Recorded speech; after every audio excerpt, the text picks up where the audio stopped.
Video parodi Indah Permatasari tiru ucapan Bunda Korla, diduga sindir ibunya. Permasalah Indah Permatasari dan sang ibu, Nursyah hingga saat ini belum juga usai. Problem yang dialami Indah Permatasari dan Nursyah tak lain perihal restu.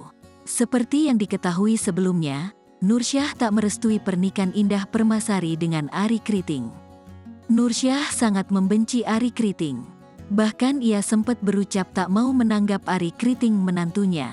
Baru-baru saja, Indah Permatasari menjadi sorotan publik.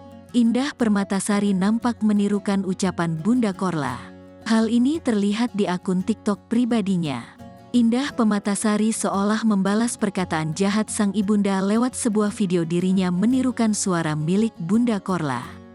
Dalam video itu, Indah Permatasari memparodikan Bunda Korla tengah menyindir seseorang berhati busuk dengan akting yang totalitas. Banyak yang menduga jika Indah Permatasari menyindir sang ibunda, Nursyah.